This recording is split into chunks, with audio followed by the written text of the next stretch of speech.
Every pregnancy needs utmost care and attention. But certain pregnancies need a little extra attention. An Rh negative mother carrying an Rh positive baby is at increased risk of complications. BSV is at the forefront to ensure safe delivery in every Rh negative pregnancy.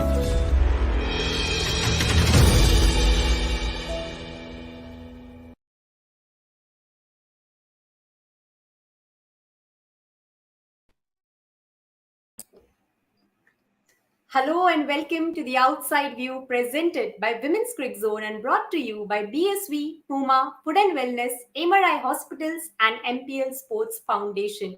So almost 25 days later and after having witnessed an intriguing contest, we finally have our first finalists of this Cricket World Cup. Australia have made it to the finals, securing a big margin win, 157 runs win over West Indies. So to join me to discuss the match that we've witnessed alongside me, I have Mohit and Marina. Welcome both of you. Of course, we knew that this chase is not going to be a cakewalk, not going to be easy for West Indies. They had to pull in an extraordinary performance to sort of get to the finish line. But as Marina was mentioning just before the show, quite a one-sided affair there in the semi-finals. Yes, Marina? Yeah, definitely. I mean, again, I mentioned that in the pre-show, I was expecting a much better display from West Indies because you could clearly see what it meant for them to come into the semi-finals. Yes, they had their ups and downs, but I thought that overall, yes, you cannot control few things, but overall, the way they played this game, their approach, their mindset, it all raised a lot of questions, and I think it's a huge wake-up call for them. They should go back and have a lot of areas to think about and work as well individually and as well as this team. And I think that, yes, again, we talk about why Australia is so dominating. I mean, again and again, they do win, but they win in a very different manner every time. So there is a lot of things to be learned from them. There are a lot of things to pick from them. And yes, they are true professionals and they display that every day on the field. So I think that West Indies will have to go back and they need to give it a very thorough thought where they are headed moving forward, because we have witnessed in this World Cup that teams are climbing up where this game is headed. And overall, I mean, the margin of error and the margin of gaps are narrowing down. Definitely. And a word from you as well, Mohit, because we saw that the kind of celebration the West Indies team did when they knew that they were making it to the top four. Probably if the game against South Africa wouldn't have been called off, there were no chances that West Indies could have made it to the top four, but they got this opportunity to lock horns with Australia. And you know that when you are facing the number one ODI ranked side, you have to be at your best game in all the three departments of the game. But how would you put West Indies approach in the game today against Australia? Because 157 is a big margin and batting collapse. Yet again, the middle order not stepping up. How would you put West Indies' performance today in words? To be fair to them, I think saying something like them qualifying because the South Africa game got washed out is short selling them. So I think they could have still qualified because they had South Africa at 60 for 4 in that match and they were in a dominant position. So you never know. And they were very good to start the tournament off. They defeated two really good teams in England and New Zealand who were like among most people's picks for top four. So they deserve being in the semi-finals, but they would be very, very disappointed with the show that they put up today, especially when you look at some of the other teams who are not in the competition anymore. Like a lot of them bowed out in a much better fashion, be it India, New Zealand, or even somebody like Bangladesh who put up a fight right through and impressed a lot. Even a team like Pakistan has improved a lot and they came close to winning at least 3 of their 7 matches. They ultimately won only one, but they came close and they gave a good fight to quite a few teams. So I think the manner of the loss is very disappointing. And other than like we've seen right through the tournament, Deandra Doughton and Healy Matthews were the two players who showed a lot of intent and who tried to go after the total. But once Doughton was dismissed and Stephanie Taylor came to the crease, there was like a complete change in the intent. And after a point, it didn't even look like West Indies was attempting to chase the target down, which is just sad to see because in a knockout, you don't have things like net run rate or anything. So it's much better to like go for the target and get bowled out for maybe even 100 or 120 than like potter around for 37 overs and end with 148. So I'm sure the coaching staff will have a word with the players and talk to them about this. And I think Stephanie Taylor's not had a great tournament. I think she's ended the tournament with a average of 21 at a strike rate of 56, which is far below what we've seen from her over the years. I think maybe she's not fully fit. We don't know. She hasn't bowled anywhere as much as she used to in the past. Today also, like her strike rate was 65. In a chase of 305, that's not good enough. And West Indies did have a fast start. Like they brought up the 50 within the first 10 overs. So they could have just tried to keep that momentum going, especially when Australia's all-rounders like Talia Magra and Annabelle Sutherland were bowling. So on the whole, I think West Indies will be disappointed with their performance because they themselves have shown that they are capable of a better performance than this. And they have run Australia close in the past as well. So as a team which has improved a lot, I think ultimately they would have wanted to put up a better show even if in a losing cause. Definitely. Let's have a look at the batting scorecard first of West Indies out there. Deandra Doughton, of course, was looking comfortable there. And we were, of course, talking about the opening pair also. Who is going to come in? Are we going to see Rashada Williams? And that's what exactly happened. But she couldn't do a greater impact with the bat there. Hayley Matthews there with 34 of 49. Stephanie Taylor staying firm on the pitch, trying to hold the fort of the side, but couldn't really was able to take the team to the finish line.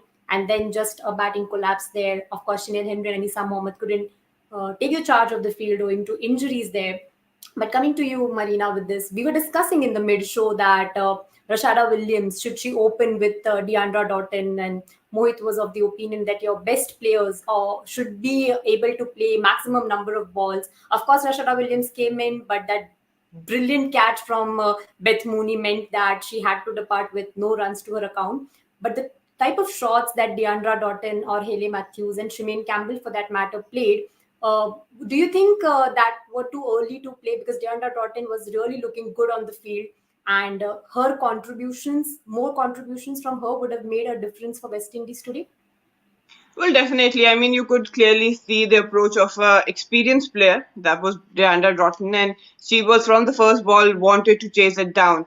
But obviously, she needed some help and some support from the other end. I think it's better in games like semi-finals and knockouts at this stage to give edge and invest more dot balls to an experienced player, where they can obviously take some time initially and then they have that cushion to unleash themselves, rather than putting more pressure on a person or who's not actually been around at intense and games like in the World Cups and semi-finals like Rashada Williams. I mean, it's probably not fair on her as well to put her under so much pressure.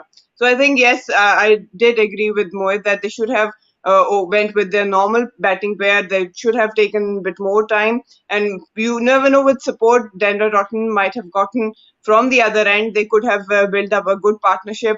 Deandra Doughton was attacking. So I think that could have changed a bit scenario for West Indies, because they were running on the three pillars: Matthews, Doughton, and Stephanie Taylor. And yes, it's really hard when you're chasing 300 against Australia to calculate the type of innings you want to play, especially if you're not in that confident form. If obviously it's been hard for Taylor and as well as Matthew, because they wanted to survive, take it as deep as they can, and then probably by maintaining a certain run rate, they would be thinking to just attack at the end, back end of the innings. But again, I've been saying that against good opposition, they do not allow that, especially Australia. They don't allow you to come back once they're on the top of their game. So it was a very hard call, a very calculated innings that Taylor and Matthew had to play, and it wasn't easy. But again, if they had something on top, some foundation with a healthy run rate, I think probably it had more chance for the West Indies to, chase it down in a better manner. Definitely, and as you rightly mentioned, the three key players there, Deandra Dottin, Healy Matthews, and the skipper, of course, Stefani Taylor. So, Mohit, do you think there was an over dependency on them throughout this tournament? If you look back at West Indies' journey, because we've seen West Indies dominate the proceedings when Healy Matthews and Deandra Dottin have made good contributions with the bat. There against India, also we saw that they gave a good and terrific start to the team, but once they weren't able to make a larger impact with the bat, the middle order hasn't really stepped up for the side, and that's important when you play any opposition, especially an opposition like Australia. They have performed in patches there. One partnership I could remember coming in from Shireen Nation and Campbell there.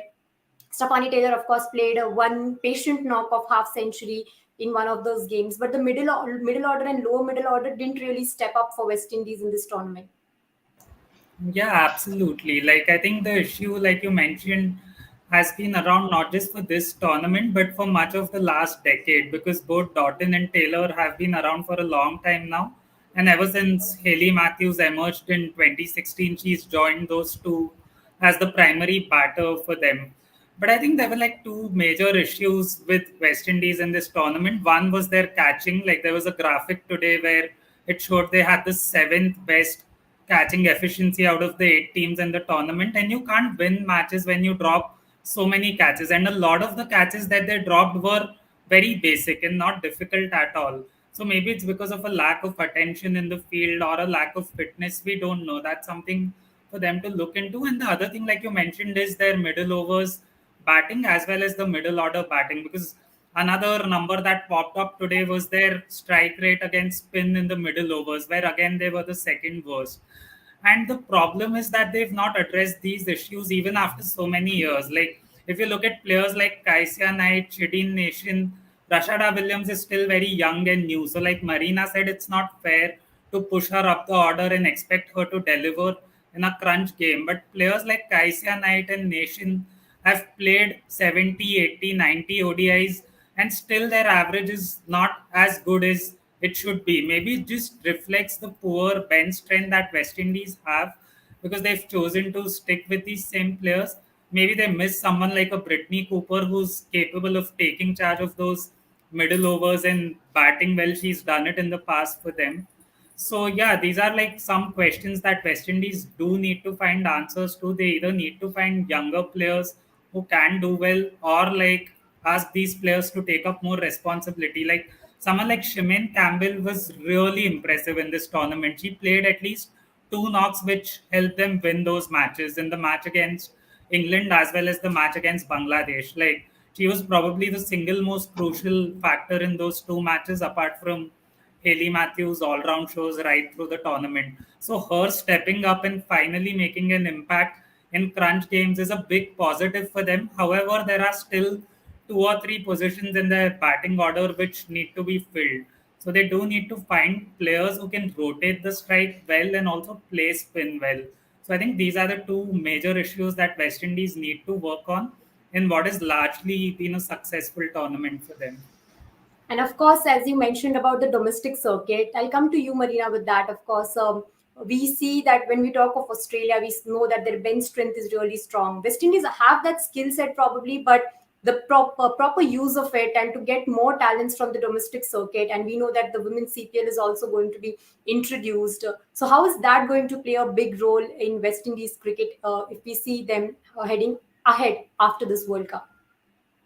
Well, I think West Indies board needs to, address this issue and have to invest in their grassroots as well. The other day, Brittany was mentioning that lack of international games, lack of domestic tournaments, and obviously the competitive games does affect you at the end in such tournaments like these World Cups. I think, yes, West Indies have been lacking the bench strength. They did had an A team played against Pakistan A side. But again, it's about finding the right combinations, and you need to have, sort of, I would say, a year or so to figure out and, be sure about what players you want to travel to a tournament like World Cup. And especially, you have to give those players some time at their specific number so that they can settle in, they can understand their role, and then probably deliver and learn, and then be ready when it's actually required. So yes, I think the league will definitely help them. It will give more opportunities to the domestic players. I think they need more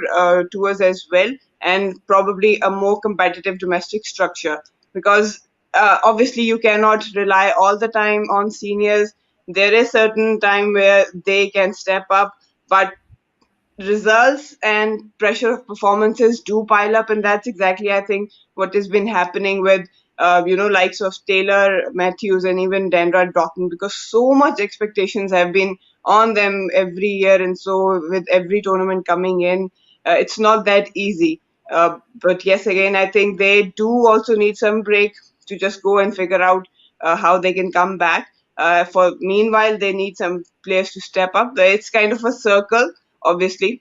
So I think that yes, CPL definitely will give opportunities for the board to look after, for selectors to look into. With new players coming in, they do need to sort out few things in their team moving forward. They've got international matches coming up, they've got series coming up. So yes, these all things do add up towards a better performance for the team at crunch tournaments.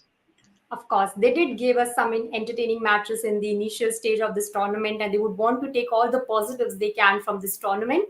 But heading to Australia now, let's have a look at the bowling scorecard before we talk about the other aspects of their game. Barring Darcy Brown, there everybody had a wicket to their account. Jess Jonathan too, economical with the ball. So, of course, you were mentioning, Marina was mentioning in the mid show that Australia knows how to perform as a unit. They know which player needs to step up for the team at that particular point.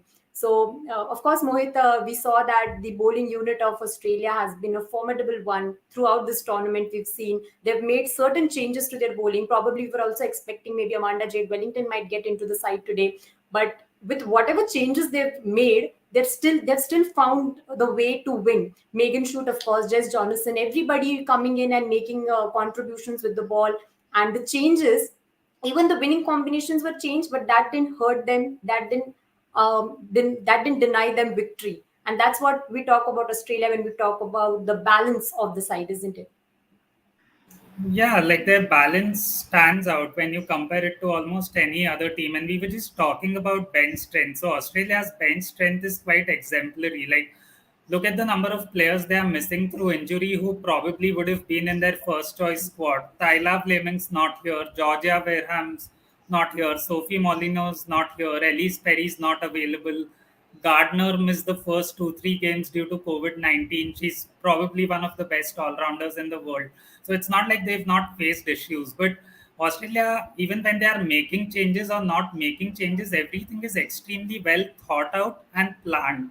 And they've groomed these players in these positions for a long time now. So if you look at how Meg Lanning used her bowlers today, it was quite smart. Like, players like Sutherland and Talia Magra hadn't bowled a lot leading up to the semi-finals. So she introduced them into the attack when West Indies had lost their two openers and were in the rebuild phase.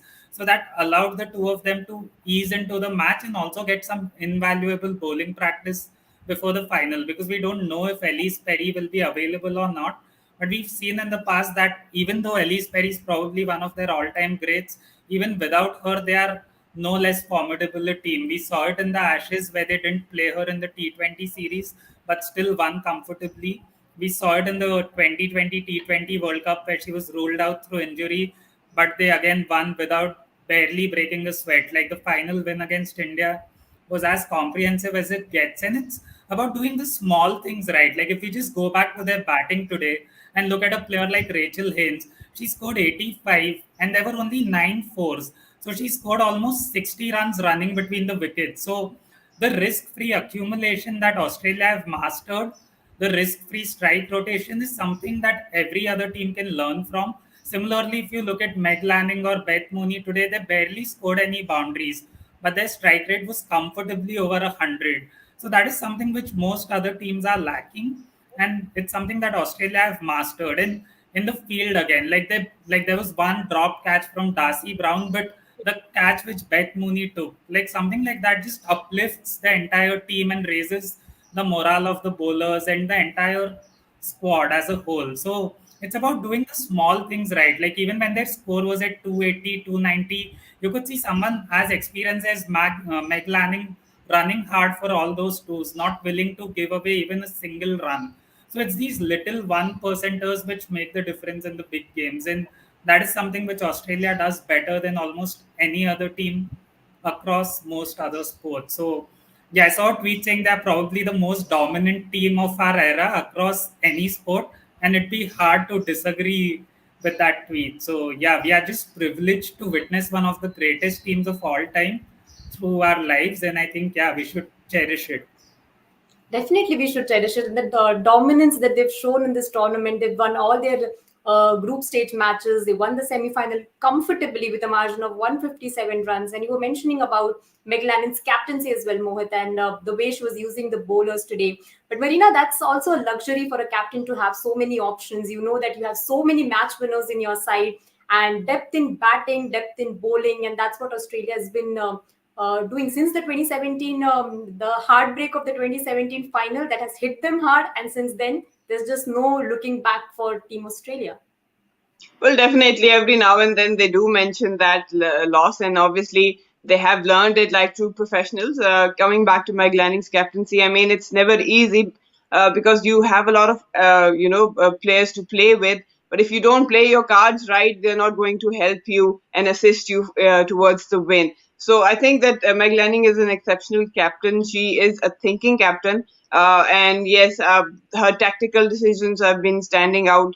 There were certain discussions going on when she dropped Jess Johnson, but I think yes, technically and tactically, she's been on spot with her decisions, and you have to give credit to the players as well, because yes, as a management, as a captain, you can give opportunities to the players, but how they take it and how they respond, that's really important. And that has been working out for Australia. Again, we do talk about every player coming in the playing 11, taking responsibility and delivering. So that's the ultimate thing. When you have players who have been performing at different numbers in different bowling options, that's when it actually works for you. Because the limited you are, obviously, it's more responsibility on them. And being a captain, you have to be thinking about making every decision right and count. But again, you have to give Australia credit as a unit because they have been working hard, each and every individual. You can see they work individually on their weaker areas as well. If you look at their warm-ups, if you look at their practices, you can understand the work ethics they bring into. I mean, I've seen them with an early finishes as well, but whenever there's an early finish, they make sure that whatever time is left, they do invest in going the extra mile. So like Mohit said, that these are little small things that actually add up and, result in overall big picture of becoming, the true world champions, the true professionals we talk about. So overall, I think Meg Lanning has been exceptional with her batting. It's never easy. And the reputation she has as a batter as well as the captain, and she has delivered to perfection so far. Just one more game to go, and I think that they are obviously a very hard side to beat by a long margin. Definitely, captain leading from the side, and as you rightly put everything into perspective, that it's a process, and the work ethics they carry is what has been reflecting in their performances since the 2017 ODI World Cup, the kind of performances they've shown in the 50 over format. So finally, we have Australia in the finals, and tomorrow we're going to witness England and South Africa there. So just coming to you guys with your quick predictions on that match, Mohit. Who do you think is entering that contest as favorites between England and South Africa? Because England, of course, did not enter this tournament with a good momentum by the side, having lost the Ashes. But then when they knew that they have to win 4 games in a row, they somehow found the way to bounce back. And on the other hand, South Africa, quite a few close matches, amazing win against India as well. Who do you think is entering this game as favorites? Yeah, I think both the teams are quite evenly matched and have had slightly contrasting runs in the tournament so far. England lost the first 3 and then very quickly found themselves in must-win territory. So they've won 4 on the trot, but their batting is not clicked yet in any of the matches as a whole, as Heather Knight also admitted today. Whereas South Africa began really well. They've had a spate of close matches, but ultimately they've only lost one match, that too against Australia, where they scored 270. So I think South Africa probably enter this match as the favorites just because of the way in which they won against India and the number of close finishes that they've had and the kind of teams they've already beaten in this competition. So both the teams are very close. I wouldn't be surprised if it's like the 2017 semi-final, which goes right down to the wire. But I would think that this time South Africa will come out on top, unlike last time around. Another game down the wire, Marina. Yeah, definitely. I mean, I also agree with Mohit. South Africa has been, walking on the thread, if you have to say that. But I think they've got their main players stepping up at the right time. They've win really crucial games, and that sort of adds to your confidence. That adds to your belief as well. That as a team and as individual, you can make an impact and win games. England's yes, batting has been a concern for them, and they might be feel a little bit under pressure because, again, in comparison, South Africa looks more stable. The players are stepping up. The innings Dupriya played, that was exceptional. All her experience coming into play at the right moment for them. Again, they rely on Cap, and she's been delivering beautifully for them. Laura Woolward, obviously. The one thing they would want is Lee to, bring her A game in the semi-finals as well. And if she does click, it's going to be very hard for England. But England, on the other hand, got a good bowling side as well. But they need their batting to, click, because one department cannot win you games in longer formats. It has to be a certain balance between batters and bowlers. So I think it's going to be a good contest. But yes, I'm slightly tilting towards South Africa as well, because enough is enough for them getting out of the semi-finals now. Definitely. So, of course, Australia today have continued their domination over West Indies, and we've got the first finalist of our Cricket World Cup. The second one we're going to get to know tomorrow. But if you have to look at the match summary of today's game against between Australia and West Indies, then we know that a comfortable win there for Australia by 157 runs after having posted a massive target of 306 for West Indies, and the West Indies batters weren't able to hold the fort of the side. Of course, Stefani Taylor tried to hold the fort, but then couldn't take the team to the finish line. This was all about this game of between Australia and West Indies. Tomorrow is yet another big game between England and South Africa. Both the teams would be high on spirits after having won their last games, and it would be interesting to see who joins Australia in the summit clash. We'll, of course, join you for the pre, mid, and post shows of that match as well. And until then, you stay tuned to Women's Cricket Zone for all the updates on women's cricket.